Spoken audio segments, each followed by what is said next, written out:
আগামী 17 ডিসেম্বর শুরু হচ্ছে এবারের বইমেলা। সংসদ নির্বাচন ও পবিত্র রমজানের কারণে এই সিদ্ধান্ত, জানালো বাংলা একাডেমি। নির্বাচনী সীমানা নিয়ে 14টি রিট আদালতের বিষয় বললেন ইসির সচিব। প্রবাসীদের ব্যালটে থাকবে না প্রার্থীর নাম। গণহত্যার জন্য দায়ী হাসিনা সহ আইনশৃঙ্খলা বাহিনীর শীর্ষ কর্মকর্তা, বললেন নাহিদ। কঠোর শাস্তির দাবি। এবং ডেঙ্গুতে একদিনে 6 জনের মৃত্যু, নতুন করে আক্রান্ত হয়ে হাসপাতালে ভর্তি 667 জন।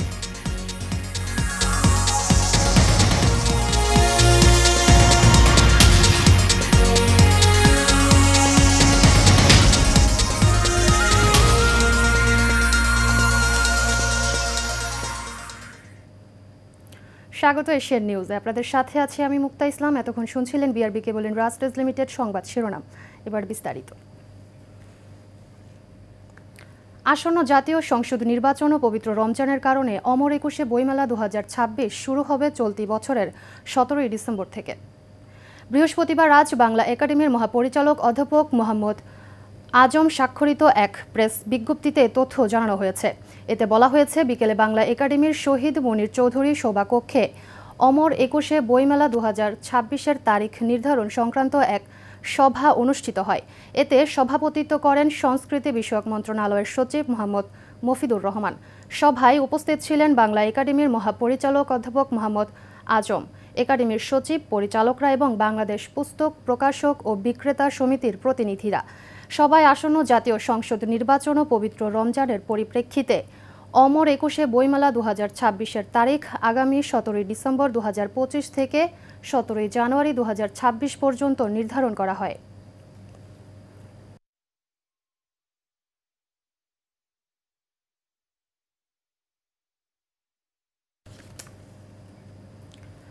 নির্বাচন কমিশনের সিনিয়র সচিব আক্তার আহমেদ বলেছেন, নির্বাচনী সীমানা নিয়ে আদালতে 14টি রিট হয়েছে।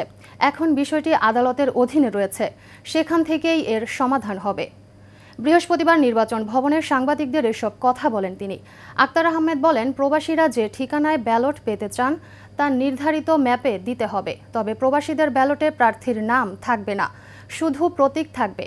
কেউ প্রবাসে থাকা অবস্থায় পোস্টাল ব্যালটে ভোট দেওয়ার জন্য অনলাইনে নিবন্ধন করে দেশে চলে আসলে তিনি আর ভোট দিতে পারবেন না বলেও জানান ইসির সিনিয়র সচিব। এছাড়াও যারা পেশাগত দায়িত্বের কারণে ভোট দিতে যেতে পারবেন না, তারাও প্রবাসীদের মতো নিবন্ধন করে ব্যালট দিতে পারবেন।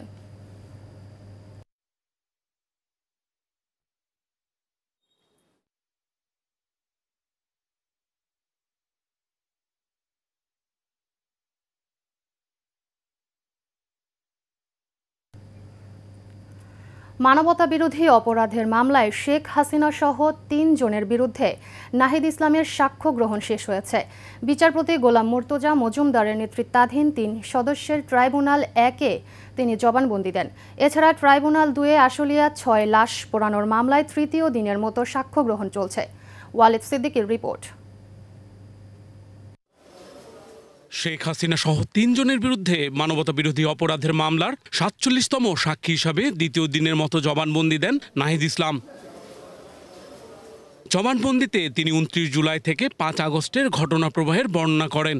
বন্ধুর বাসা থেকে তাকে চোখ বেঁধে নিয়ে গুম করা ও নির্মম নির্যাতনের বর্ণনাও উঠে আসে তার জবানবন্দিতে। ঢাকা রিপোর্টার্স ইউনিটে আমাকে ডিজিএফআই সংবাদ সম্মেলনটা আয়োজন করে আমাকে হাসপাতাল থেকে নিয়ে যায় এবং তারা বলেছিল যে আন্দোলনে বিএনপি জামাত ঢুকে নাশকতা করছে। আমরা আন্দোলন সমাপ্ত ঘোষণা করছি, যেহেতু সেদিন সরকার কোটার প্রজ্ঞাপন দিয়েছিল। কিন্তু আমরা বলেছিলাম যে এই প্রজ্ঞাপন দিলেও এই কোটা সংস্কার, এত রক্তের উপর দাঁড়িয়ে কোটা সংস্কার আমরা মানছি না এবং এই আন্দোলন চলমান থাকবে। বিরোধী রাজনৈতিক নেতাকর্মী সহ আন্দোলনকারীদের যাদের গ্রেফতার করা হচ্ছে, আমরা তাদের মুক্তির দাবি জানিয়েছিলাম। তিনি আরও বলেন, ক্ষমতাকে পাকাপোক্ত ও নিরঙ্কুশ করতে গণহত্যা চালায় আওয়ামী সরকার। আমরা যেহেতু 3রা আগস্ট এই সরকার পতনের সিদ্ধান্ত নিয়েছি এক দফা, ফলে এই সরকারকে আমরা আর মেনে নিচ্ছি না। আমাদের একটি নতুন সরকারের জন্য তখন থেকেই পরিকল্পনা হচ্ছিল। সেই প্রেক্ষাপটেই আমরা ডক্টর মোহাম্মদ ইউনূসকে প্রাথমিকভাবে আমরা ভেবে নিয়েছিলাম, আরও অনেকের সাথে পরামর্শ করে, এবং এই কারণে তার সাথে আমরা যোগাযোগ করেছিলাম যে দেশের এই পরিস্থিতি, দেশের এই ক্রান্তিকলে আপনার সহযোগী ডক্টর মোহাম্মদ ইউনূসের সহযোগিতা প্রয়োজন। যদি আন্দোলন সফল হয়, যদি এই সরকারকে আমরা উৎখাত করতে পারি, তাহলে নতুন সরকারের প্রধান হিসেবে হয়তো আপনাকে দায়িত্ব নিতে হতে পারে। আমরা সেই প্রস্তাব আপনাকে দিয়ে রাখছি। নাহিদ ইসলামের জবানবন্দি এই মামলার অকাট্য দলিল বলে মন্তব্য করেন চিফ প্রসিকিউটর। শেখ হাসিনা পালিয়ে যাওয়া, অন্তর্বর্তী সরকার গঠনের যে প্রক্রিয়া, এই পর্যন্ত একজন প্রত্যক্ষদর্শী, একজন মূল সমন্বয়ক, একজন ভুক্তভোগী ভিকটিম হিসাবে তিনি যা কিছু বলেছেন সেটা এই মামলার প্রেক্ষাপট প্রতিষ্ঠার জন্য, এই মামলার বিষয়বস্তুর মধ্যে আসামিদের কোথায় কি ভূমিকা ছিল সেই বিষয়গুলো তিনি অত্যন্ত স্পষ্ট করে তুলে ধরেছেন। এছাড়া ট্রাইব্যুনাল 2-এ আশুলিয়ায় 6 মরদেহ পোড়ানোর মামলার তৃতীয় দিনের সাক্ষ্য গ্রহণ চলছে। জুলাই শহীদ আবুল হোসেনের স্ত্রীর সাক্ষ্য গ্রহণ শেষে জেরা শুরু হয়েছে। এর আগে সকালে এই মামলায় গ্রেফতার 8 আসামিকে ট্রাইব্যুনালে আনা হয়। Walid Siddiqui, Asian television, Dhaka. গত 24 ঘন্টায় ডেঙ্গু আক্রান্ত হয়ে 6 জনের মৃত্যু হয়েছে। পাশাপাশি এই সময়ের মধ্যে আরও 667 জন ডেঙ্গু জ্বর নিয়ে হাসপাতালে ভর্তি হয়েছেন। বৃহস্পতিবার স্বাস্থ্য অধিদপ্তরের হেলথ ইমার্জেন্সি অপারেশন সেন্টার ও কন্ট্রোল রুম থেকে পাঠানো প্রতিবেদনে এ তথ্য জানানো হয়। মারা যাওয়া 6 জনের মধ্যে 5 জন নারী ও 1 জন পুরুষ। প্রতিবেদনে বলা হয়, বুধবার সকাল 8টা থেকে বৃহস্পতিবার সকাল 8টা পর্যন্ত ডেঙ্গু আক্রান্তদের মধ্যে ঢাকা মহানগরের হাসপাতালগুলোতে 241 জন, বরিশাল বিভাগে 108 জন, ঢাকা বিভাগে 102 জন, চট্টগ্রাম বিভাগে 96 জন, রাজশাহী বিভাগে 38 জন, খুলনা বিভাগে 37 জন ও ময়মনসিংহ বিভাগে 25 জন ভর্তি হয়েছেন। চলতি বছরে এখন পর্যন্ত 167 জনের মৃত্যু হয়েছে। এদের মধ্যে 86 জন পুরুষ ও 81 জন নারী। এছাড়া ডেঙ্গুতে আক্রান্ত হয়ে 40,461 জন হাসপাতালে ভর্তি হয়েছেন।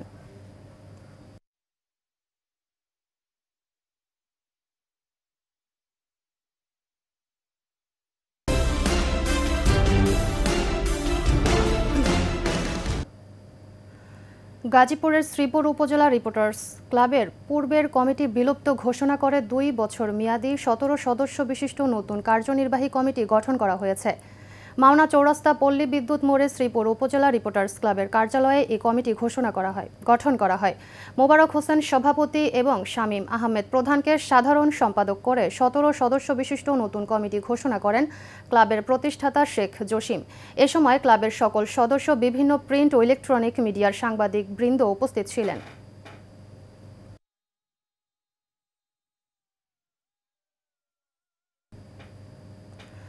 গাজীপুর মহানগর তাঁতি দলের উদ্যোগে বিএনপির ভারপ্রাপ্ত চেয়ারম্যান তারেক রহমানের রাষ্ট্রকাঠামো মেরামতের 31 দফা বাস্তবায়নের উপলক্ষে শহীদ রাষ্ট্রপতি জিয়াউর রহমানের মাজারে দোয়া মাহফিল ও নেতাকর্মীদের শপথ গ্রহণ অনুষ্ঠান হয়েছে। এতে প্রধান অতিথি ছিলেন বিএনপির স্বেচ্ছাসেবক বিষয়ক সম্পাদক মীর শরফত আলী সপু। উপস্থিত ছিলেন জাতীয়তাবাদী তাঁতি দলের কেন্দ্রীয় কমিটির আহ্বায়ক আবুল কালাম আজাদ, সদস্য সচিব হাজী মুজিবুর রহমান, কেন্দ্রীয় কমিটির যুগ্ম আহ্বায়ক মঞ্জুরুল মোর্শেদ চৌধুরী, গাজীপুর মহানগর তাঁতি দলের সভাপতি তাজুল ইসলাম বেপারী ও সাধারণ সম্পাদক তাজুল ইসলাম তাজু সহ অনেকে।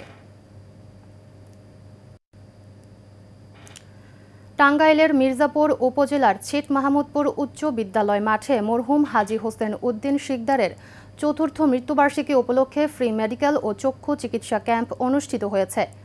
এই কার্যক্রমের উদ্বোধন করেন বিএনপির জাতীয় নির্বাহী কমিটির শিশু বিষয়ক সম্পাদক সাবেক এমপি আবুল কালাম আজাদ সিদ্দিকী। বিশেষ অতিথি ছিলেন বিএনপি জাতীয় নির্বাহী কমিটির সদস্য ডাক্তার মাজহারুল আলম, জেলা বিএনপির সভাপতি হাসানুজ্জামিল শাহিন ও সাধারণ সম্পাদক অ্যাডভোকেট ফরহাদ ইকবাল, মির্জাপুর উপজেলা বিএনপির ভারপ্রাপ্ত সভাপতি অ্যাডভোকেট আব্দুর রৌফ ও সাধারণ সম্পাদক খন্দকার সালাউদ্দিন আরিফ সহ অনেকে।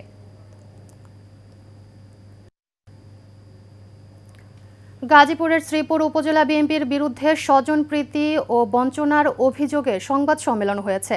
উপজেলা বিএনপির নবগঠিত আহ্বায়ক কমিটিতে স্বজনপ্রীতি, চাটুকারিতা এবং ত্যাগী নেতাদের বঞ্চনার অভিযোগ তুলে এই কমিটি দ্রুত বাতিল করে নতুন কমিটি গঠনের দাবি জানিয়েছেন দলের সাবেক ও বর্তমান নেতারা। শ্রীপুরের ট্যাংরামোড় এলাকায় আয়োজিত সংবাদ সম্মেলনে এই অভিযোগ তোলেন বিএনপির নেতা শেখ আব্দুল রাজ্জাক। এ সময় উপস্থিত ছিলেন মোহাম্মদ রফিকুল মাহমুদ, শেখ ফরিদা জাহান স্বপ্না, যুদ্ধাহত মুক্তিযোদ্ধা আবুল কাশেম ব্যাপারী এবং মোহাম্মদ আলী জিন্না।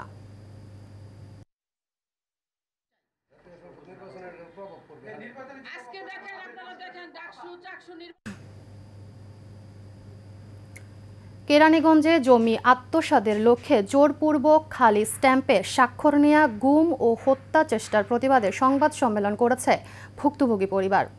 কেরানীগঞ্জ প্রেস ক্লাবে এক সংবাদ সম্মেলনে গগন মিয়া ও তার পরিবার জানায়, গত 9 সেপ্টেম্বর রাতে গগনকে বাড়ির সামনে থেকে জোরপূর্বক ধরে নিয়ে যায় তারই মামাতো ভাই। এরপর লাঠি সোঁটা নিয়ে মারধর করে। তার চিৎকারে ছোট দুই ভাই মাজহারুল ইসলাম এবং আশরাফুল ইসলাম ঘটনাস্থলে গেলে মামাতো ভাই ও তাদের সন্ত্রাসীরা দেশীয় অস্ত্রের মুখে জিম্মি করে মারধর করে 6টি খালি স্ট্যাম্পে জোরপূর্বক স্বাক্ষর নেয়। এ সময় প্রাণনাশের হুমকিও দেয় তারা। এই ঘটনায় কেরানীগঞ্জ মডেল থানায় একটি অভিযোগ দেওয়া হয়েছে। খুব অনাচর করতেছে, মানুষ ভাড়া করে আনছে বীর বাড়িতন, ভাড়া করে আইনি আমার বাইফুতারা দোতলায় উঠাই নিয়ে গেট লাগাইয়া আমার বাইফলা বোন ফোলা করে মাইরা অসুস্থ করে 3 বোন ফোলার সাইন নিচ্ছে। এই আমার ফুলারে 5 দিন গেছে দেউরে মারতো বিল্লা লাগাল পার না, এরপর দেউরে দইরা আইনা বাইতে মারছে, মাইরা সিগনেচার নিছে আমার বোনের জমি দেওয়ানে। আমার মামাতো ভাই সেলিম জোরপূর্বকভাবে জায়গা জমি নেওয়ার জন্য আমাকে বাসা থেকে উঠায় নিয়ে 3টি স্ট্যাম্পে সাইন নেয় এবং কি উদ্ধারে আমার ভাইয়েরা খবর পায় 2 ভাই যায়, ওদেরকেও মারধর করে 3টি স্ট্যাম্পে সাইন নেয়। আমি ঢাকা মেডিকেলে ট্রিটমেন্ট নিয়েছি এবং কি রুইতপুর মেডিকেলে, মালঞ্চ মেডিকেলে ট্রিটমেন্ট নিয়েছি, কিন্তু থানায় মামলা নেয় নাই। এসআই বজংচন্দ্র রায়। হিন্দু সম্প্রদায়ের সবচেয়ে বড় ধর্মীয় উৎসব শারদীয় দুর্গাপূজার বাকি আর কয়েকদিন, তাই তো পূজা মণ্ডপগুলোতে চলছে শেষ মুহূর্তের প্রস্তুতি। যদিও প্রতিমা তৈরির উপকরণের দাম বৃদ্ধি ও পারিশ্রমিক কম হওয়ায় হতাশ কারিগররা, এরপরও নির্বিঘ্নে পূজা উদযাপনের প্রত্যাশা সবার। প্রতিনিধিদের পাঠানো তথ্য ছবিতে আরও জানাচ্ছেন সোয়েব সাত্তার লিজন। আনন্দময়ীর আগমনী বার্তায় মুখরিত চারদিক, চলছে ক্ষণগণনা। প্রতিমা কারিগররা প্রতিমাতে দিচ্ছেন তুলির আঁচড়। দুর্গা দেবীকে বরণে চারদিকে এখন সাজ রব। বছর ঘুরে দেবী হিমালয়ের কৈলাস থেকে আসছেন মর্তে। নারায়ণগঞ্জে এবছর 222টি মণ্ডপে দুর্গাপূজা হবে, তাই চলছে সাজসজ্জা আর দেবী বরণের প্রস্তুতি। সনাতন ধর্মের মধ্যে বড় উৎসব হইল দুর্গাপূজা। এই পূজার মধ্যে সবাই উল্লাস আনন্দ থাকবে। সামনে পূজা মা আসতেছে, অনেক ভালো লাগতেছে। পুজোর দিন সকালবেলা ঘুম থেকে উঠে স্নান টান করে ডিরেক্ট মন্দিরে চলে আসি, তারপর অঞ্জলি দেওয়ার পর এই তো সবাই মহালয়ার মধ্যে মাকে আগমন জানানো হয় যে মা আপনি আসেন স্বর্গ থেকে মর্তে আসেন। ষষ্ঠী থেকে পুজো শুরু হয়, দেন অষ্টমী নবমী আমরা অঞ্জলি দিই, দেন দশমীর দিন হচ্ছে মার যাওয়ার সময়, বিদায়ের সময়। এদিকে নির্বিঘ্নে পূজা উদযাপনে জেলা জুড়ে নেওয়া হয়েছে নানান পদক্ষেপ। জনগণ যদি আমাদের সাথে সম্পৃক্ত থাকে তাইলে আমরা সবচেয়ে বেশি নিরাপদ। সরকারিভাবে পূজা উদযাপনের জন্য প্রতিটি মণ্ডপ ভিত্তিক কমিটি আছে, সেই কমিটিকে আমরা আমাদের সর্বোচ্চ সহায়তা আমরা করব। আমরা ইতিমধ্যে কয়েক স্তরে নিরাপত্তা ব্যবস্থা আমরা গ্রহণ করেছি। এই সব জায়গায় আমাদের পোশাকি পুলিশের সাথে সাথে আমাদের সাদা পোশাকে আমাদের পুলিশ মোতায়েন থাকবে। ময়মনসিংহেও জমে উঠেছে পূজার প্রস্তুতি। 21শে সেপ্টেম্বর মহালয়ার মধ্যে দিয়ে শুরু হবে হিন্দু ধর্মের সবচেয়ে বড় এই ধর্মীয় উৎসব। এখন দিনে রাত্রে মিলিয়ে খুব দ্রুত আমরা কাজ করে যাচ্ছি, যেহেতু সময় কাছে গেছে। মূর্তি ডেলিভারি দিতে হবে প্রতি মণ্ডপে। আমরা এবছর টোটাল 17টা প্রতিমা তৈরি করতেছি। মাটির কাজ মোটামুটি অর্ধেকের কাছাকাছি চলে আসছে। আমরা ওই তুলনায় বেতনও পাই না, মালপত্র সব কিছু দাম বাড়তি, তাই আমাদের পোষায় না। এবার মাটির দাম, খেরের দাম, বাঁশের দাম, স্টাফের বেতন, ওই হিসাবে মূর্তির দাম বাড়ছে না। ময়মনসিংহে 781টি পূজা মণ্ডপে নির্বিঘ্নে পূজা উদযাপনে কঠোর নিরাপত্তা নিশ্চিতের প্রতিশ্রুতি প্রশাসনের। আমাদের জেলা পুলিশের পক্ষ থেকে একটা কেন্দ্রীয় একটা নির্দেশনা দেওয়া হয়েছে যে প্রত্যেকটা পূজা মণ্ডপে সিসি ক্যামেরাটা বাধ্যতামূলক করা হয়েছে, তারা যেন সিসি ক্যামেরাটা লাগায়। সেই হিসাবে আমরা ওইভাবে প্ল্যান করে টহল এবং আমরা বিভিন্ন মণ্ডপে ডিউটি হিসাবে 1000-এরও বেশি আমরা পুলিশ সদস্য রাখার চিন্তা ভাবনা করছি। শারদীয় দুর্গোৎসবকে ঘিরে ব্যস্ত সময় কাটাচ্ছে সাতক্ষীরার প্রতিমা শিল্পীরা। প্রতিদিন সকাল থেকে গভীর রাত পর্যন্ত চলছে কাজ। পূজার মোটামুটি সুষ্ঠুভাবে সম্পন্ন করার জন্য আইন শৃঙ্খলা বাহিনীর কাছে অনুরোধ করা হচ্ছে, তারা যেন সুষ্ঠুভাবে আমাদের দিকে লক্ষ্য রাখেন। যেহেতু রঙের কাজে ব্যস্ত আছি, আমরা ব্যস্ততার ভিতর দিয়ে সময় কাটাচ্ছি।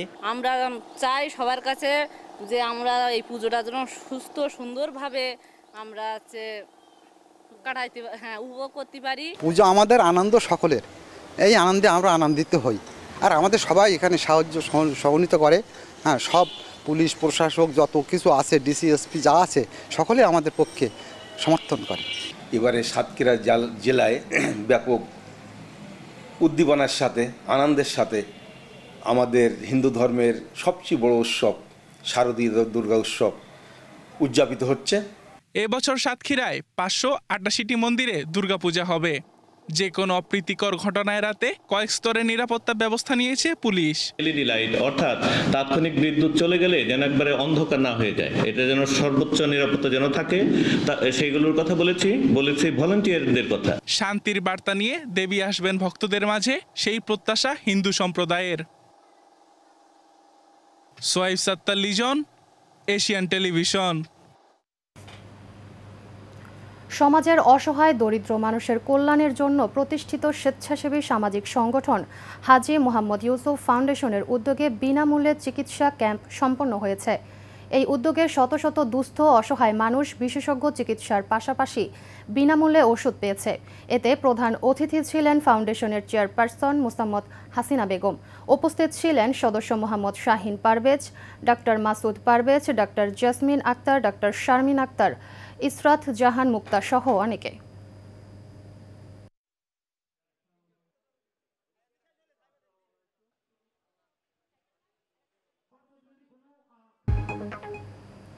এবার বাণিজ্য সংবাদ।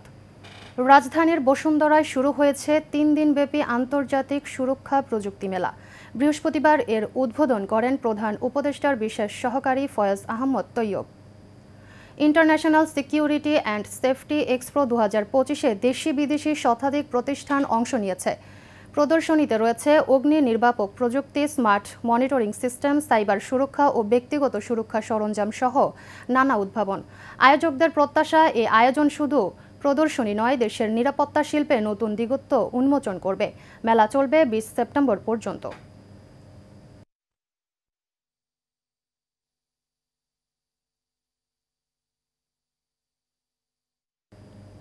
শেষ করব এশিয়ান নিউজ, তার আগে জানাবো বিআরবি কেবল ইন্ডাস্ট্রিজ লিমিটেড সংবাদ শিরোনামগুলো আরও একবার।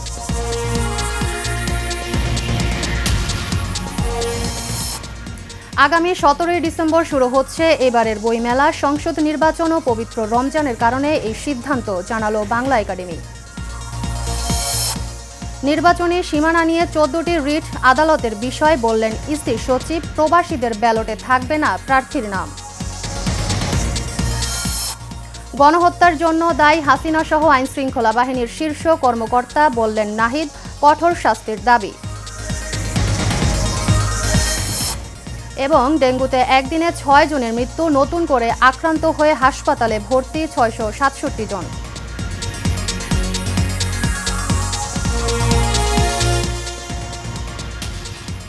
শেষ করব এশিয়ান নিউজ। পরবর্তী সংবাদ দেখার আমন্ত্রণ রইল। খোদা হাফেজ।